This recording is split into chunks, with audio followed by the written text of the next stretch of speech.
அரசியல் தெளிவில்லை, முதிர்ச்சியாக வாய்ந்த ஒரு அரசியல் தலைவர்களை கூட வச்சுருக்கணும். இதை எப்போ செஞ்சிடணும்? முன்னமே செஞ்சிடணும். அது எஸ்ஏசியாக இருக்கட்டும், இல்லை யாரோ ஒருத்தர் முன்னமே வந்து வச்சுருந்தோம். இப்போ எல்லாம் காலமெல்லாம் கடந்துடுச்சு. இப்போ அடுத்த கட்டம் என்னன்னு கேட்டால், இவங்களுடைய குடுமி வந்து சென்ட்ரல் கவர்மெண்ட்டில் மாட்டிக்கிச்சு. எது பிஜேபி கிட்டே இவங்க குடுமி இருக்குது. இப்போ ஒன்று அடுத்த கட்டம்னாக்கா கூட்டணி அப்படி இப்படின்னு போனோம். நேற்று இரவு எனக்கு வந்த ஒரு தகவல் வரைக்கும் கேட்டால், விஜய் வந்து இந்த தேர்தலில் போட்டியிடலை. தாராளமாக சொல்லுங்கள். இந்த தேர்தலில் விஜய் போட்டியிடல. தாவேகா போட்டியிடுது. ஆனால் விஜய் வந்து இந்த தேர்தலில் போட்டியிடலை. பிரச்சாரம் போகிறாரு, அதுக்கான வந்து அனுமதி வாங்குறாங்க, அது பண்ணுறாங்க, அதெல்லாம் ஒரு பக்கம் இருக்குது.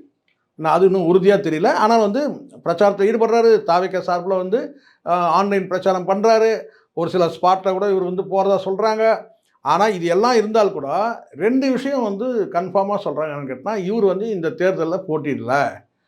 ஒன்று என்னென்னு கேட்டால், தேர்தலில் வந்து பார்த்தீங்கன்னா கூட்டணி வந்து பார்த்தீங்கன்னா யாரோட போகிறாருன்னு கேட்டிங்கன்னா, அதிமுகவோட பிஜேபியோட இவர் கூட்டணிக்கு போகிறார். இந்த 2 விஷயம் சொல்கிறாங்க. பிஜேபியோட கிட்டத்தட்ட பேச்சுவார்த்தை வந்து சுமூகமாக போய் அது எப்போனாலும் டிக்ளேர் ஆகணும். பிஜேபி என்டிஏவோட போனாலே அது அதிமுக தானே.